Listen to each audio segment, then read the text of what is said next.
The heavy crystal glass felt cold against my palm. I'd been watching the dark amber liquid catch the dim light of my study lamp for nearly an hour, reflecting on how easily a life built on meticulous order can split at the seams. Outside, rain rattled against the glass of our suburban home. It was the house my wife Sarah and I had purchased 3 years ago when she stepped away from her corporate marketing role to focus on building our home and starting our family. In hindsight, the warning signs hadn't been absent. They were simply masked beneath the rhythmic predictability of our everyday routine. My profession demands absolute, unyielding precision. As a network architecture consultant, I isolate operational failures by examining anomaly logs, systematic errors, and data discrepancies, not emotional cues. When a complex network breaks, there is always a clear root cause. You simply have to be disciplined enough to trace it. The crack in my own personal systems surfaced on a mundane Thursday evening in mid-October. Sarah had returned from her weekly book club meeting, her arm loaded with groceries, fumbling with her oversized tote bag near the front entryway. "David, could you fish my keys out of there?" she called out, heading straight toward the kitchen. "It's an absolute black hole tonight." I set my laptop aside, stepped over to the entry table, and reached into her bag. I rustled past her wallet, loose receipts, lip balm, and hand lotion. Near the bottom, my fingers brushed against a small, stiff foil package inside a fresh pharmacy bag. I pulled back the paper flap. It was an unopened box of latex condoms, complete with a register receipt stamped with a timestamp from 3 hours earlier. The discovery didn't trigger a surge of adrenaline. There was no sudden heart strike, no dramatic movie moment. Instead, it produced the quiet, surreal stillness that comes when a critical database drops offline without warning. For the past 14 months, Sarah and I had been actively trying to conceive.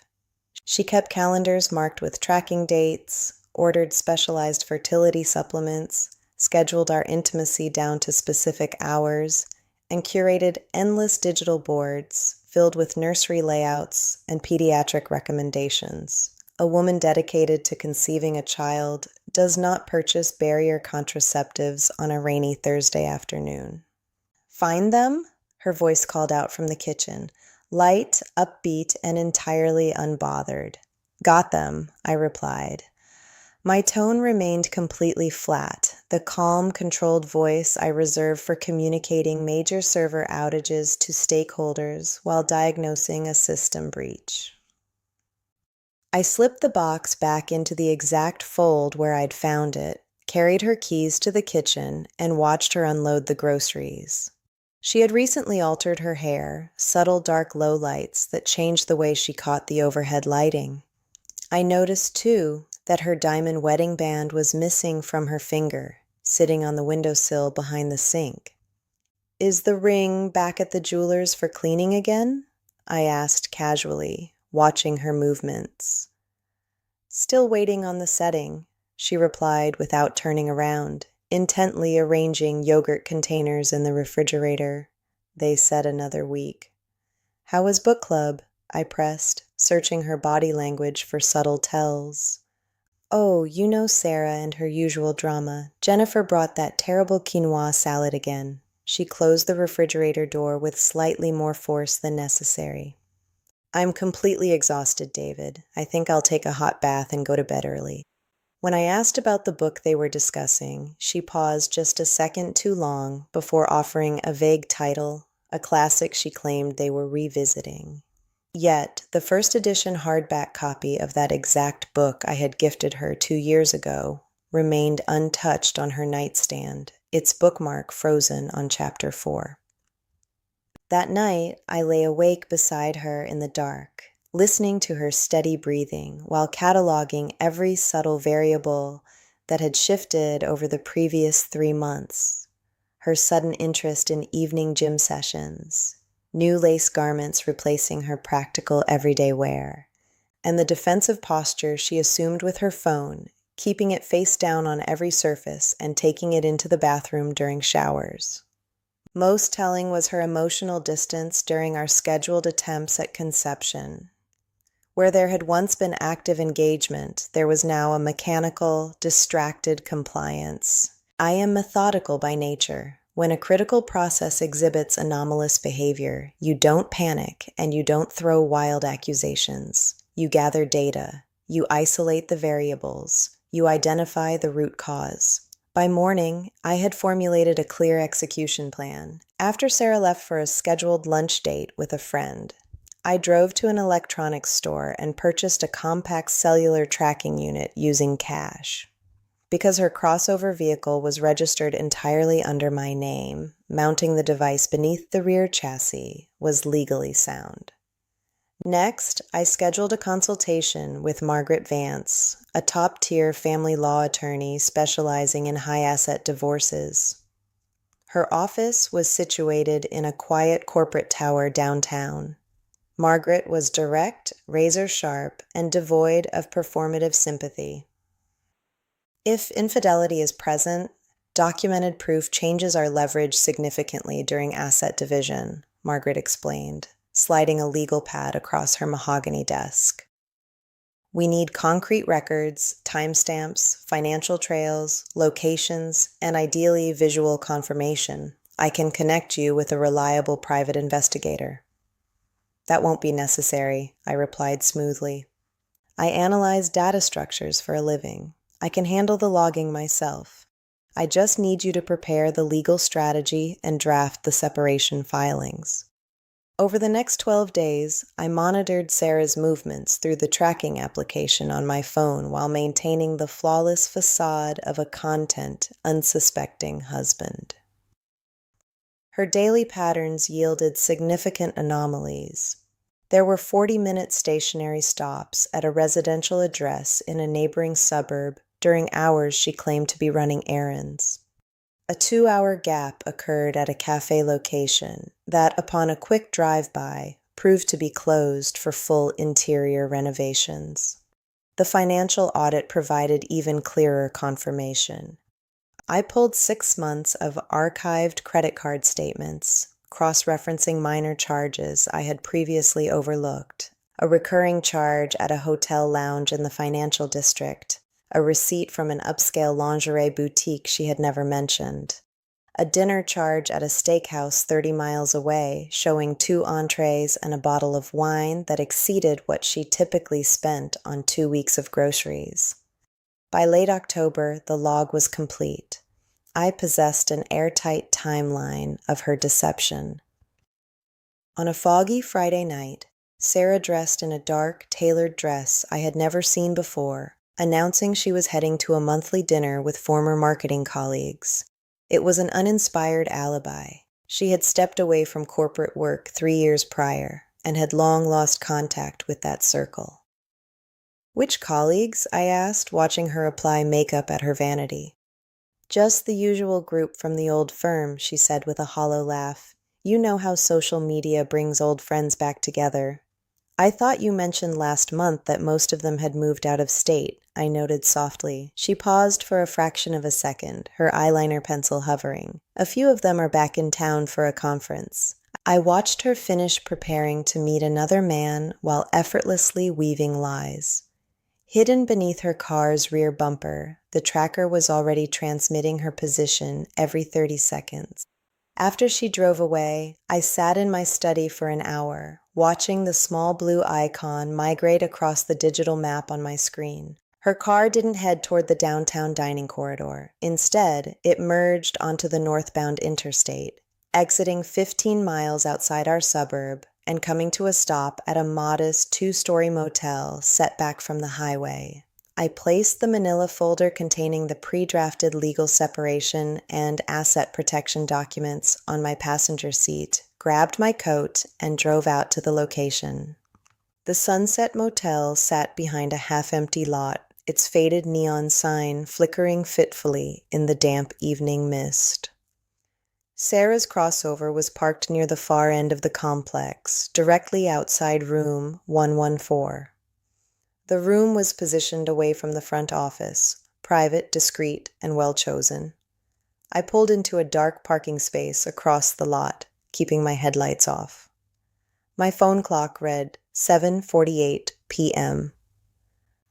For 20 minutes, I sat in silence, letting the absolute reality of the situation solidify. This was no longer an analytical exercise or a collection of data points on a spreadsheet. My wife of 8 years was inside that room with someone else. At 8:10 p.m., a heavy gray pickup truck pulled into the lot. A tall, broad-shouldered man wearing a canvas work jacket and heavy boots stepped out. He carried himself with the rough confidence of a trade contractor, a stark visual contrast to my corporate appearance. He walked directly to room 114 without checking the door number.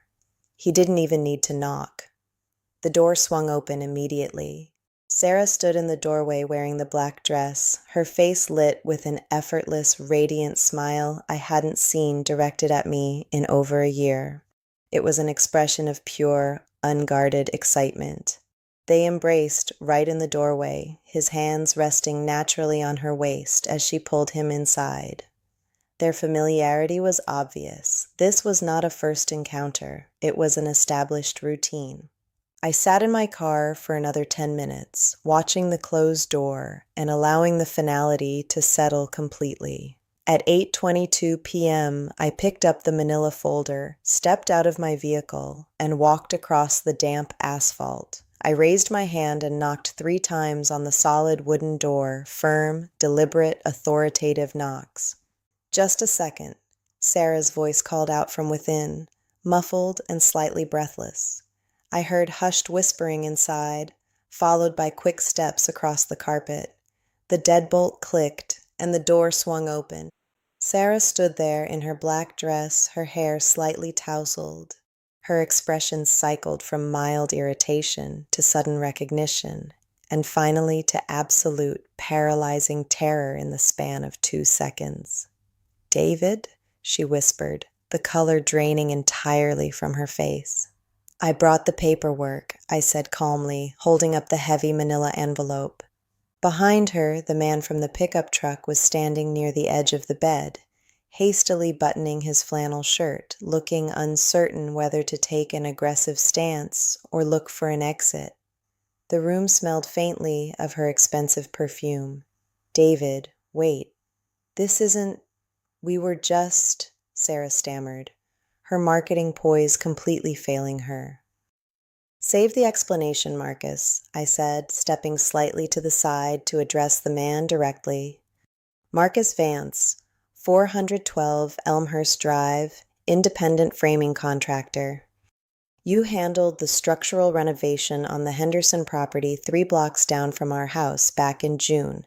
That's where you met my wife." Marcus froze, his face turning pale as he realized his name, home address, vehicle details, and occupational history were already fully cataloged. "Look, man," Marcus stammered, raising his hand slightly. "I didn't realize the full situation. She told me—" "I know what she told you," I interrupted, keeping my voice entirely level and conversational. "She told you we were emotionally distant, practically separated, and living as roommates. But you knew she was married, and you chose to meet her in roadside motels for months. I'm not here to debate ethics with you, Marcus. I'm here to deliver notice." I turned my focus back to Sarah, whose hands were shaking violently as tears began breaking through her makeup. "Inside this envelope are formal legal separation filings," I said. "Infidelity is cited explicitly with supporting documentation, GPS logs, financial records, credit statements, and time-stamped photographic evidence. The locks on our house are being rekeyed tomorrow morning at 7 a.m. Your personal clothing and immediate items will be packed systematically and delivered to your parents' home by Sunday afternoon. The joint checking account was closed at 4 p.m. today, and the balance transferred to an individual account under my name. Your secondary credit cards have been revoked." "David, please," she sobbed, stepping forward and reaching for my arm. "You can't just throw away 8 years of marriage over a mistake. We can go to counseling. We can fix this." "A mistake is a single misstep," I replied coldly. This was a calculated, multi-month operational deceit. You bought new clothes for him, constructed fictional social lives, lied to your family, and bought barrier contraceptives while pretending to schedule fertility windows with your husband. You made your choices. I am simply executing the appropriate system response. You can't just kick me out, she cried, clutching the envelope to her chest. I can, and I have, I said. Do not attempt to return to the house tonight. The security codes have already been updated. I turned back to Marcus, who was edging slowly toward the open door. And as for you, Marcus, I'd advise you to keep your distance from my neighborhood. Word travels remarkably fast among residential general contractors about individuals who breach professional boundaries in clients' homes. Without waiting for another word, I turned and walked back across the parking lot toward my car. Behind me, the door to room 114 remained wide open, framing Sarah sobbing on the edge of the bed and Marcus frantically gathering his keys to leave. When I started my engine, I felt a sensation I hadn't experienced in months, complete, unadulterated clarity. Saturday morning brought the deep satisfaction of executing a well-designed plan. At 7 a.m. sharp, the locksmith arrived. While he rekeyed every exterior door and reprogrammed the garage access units, I moved through the house with systematic efficiency. I packed Sarah's wardrobe, shoes, cosmetics, and personal keepsakes into heavy storage boxes. I left our wedding albums intact on her closet shelf. If she wanted visual reminders of what her choices had cost her, she could request them through her legal representative. By 9 a.m., my phone began ringing continuously. Sarah was calling repeatedly, likely from her parents' phone or Marcus's truck. I let every call go directly to voicemail, listening to them later to gauge her psychological state. The first few messages were frantic pleas for communication, filled with apologies and claims that it meant nothing. By the sixth message, her tone shifted to anger, accusing me of coldness, surveillance, and unfair financial control.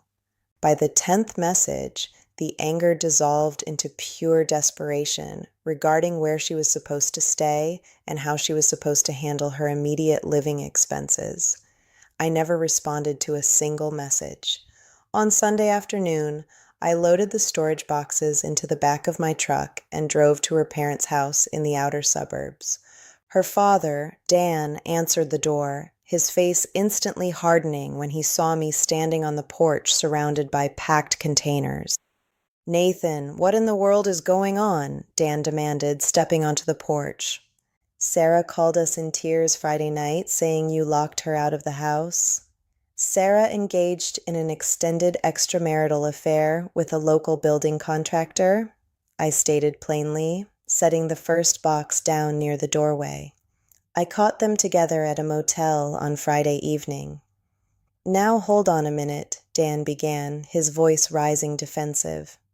"I brought the documentation," I interrupted, handing him a thin manila folder.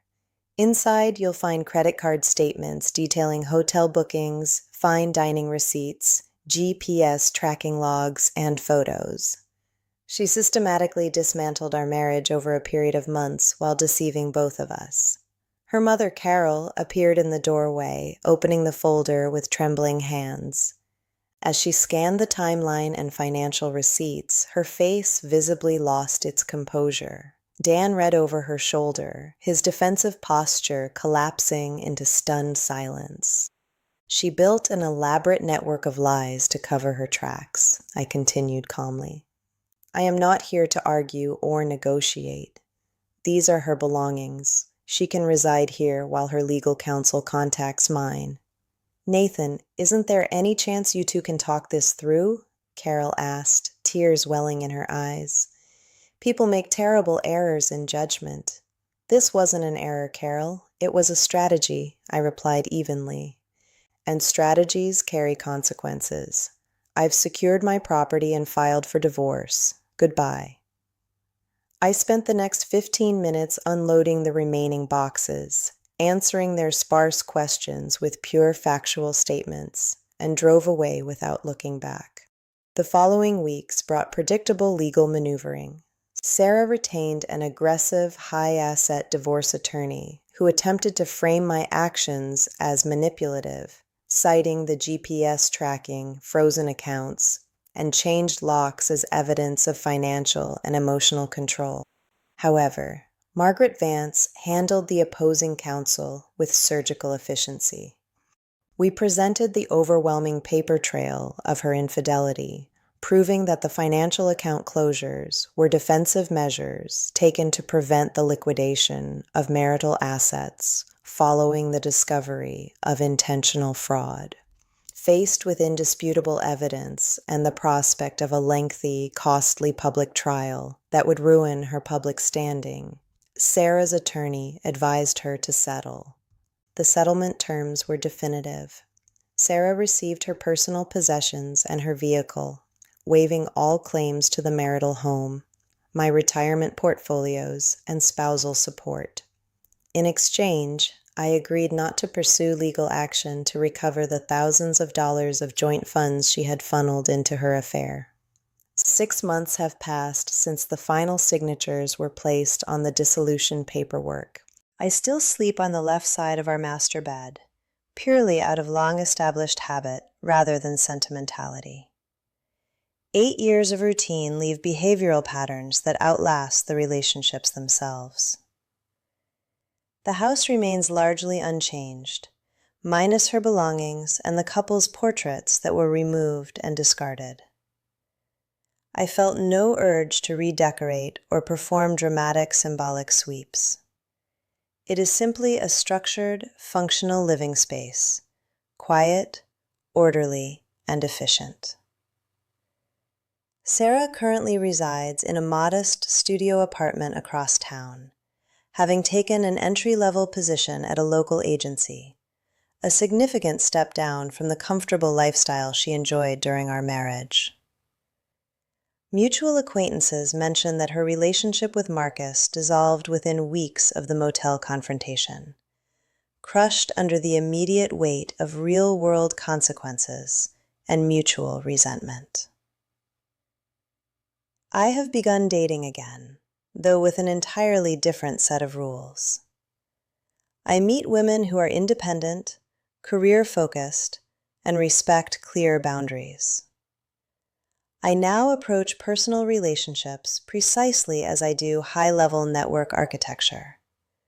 Trust is not an assumed default or an emotional feeling. Trust is an authorization level. It requires multi-factor authentication, rigorous verification, and regular auditing. Emotional access is granted incrementally, with strict monitoring capabilities and clearly defined protocols. Some might call that cynical or unromantic, but romantic idealism is precisely what made me vulnerable to deceit in the first place. The GPS tracking unit I use to log Sarah's movements now sits quietly in my study desk drawer, a physical artifact and a permanent reminder of the necessity of oversight. Security cameras now monitor every angle of my property perimeter, not out of paranoia, but out of an acute understanding that intelligence provides security, information prevents surprises, and surprises are how complex systems fail. Occasionally, on rainy Thursday evenings like tonight, I sit at my desk with a single glass of aged whiskey, listening to the water drum against the study window pane. The sound no longer triggers memories or residual anger. It is merely atmospheric data, weather conditions that require no analysis, no emotional investment, and no response. My life functions with complete, uninterrupted efficiency. The system compromised months ago has been fully purged, rebuilt, and hardened against future failure. And the quiet that remains is the most satisfying outcome of all.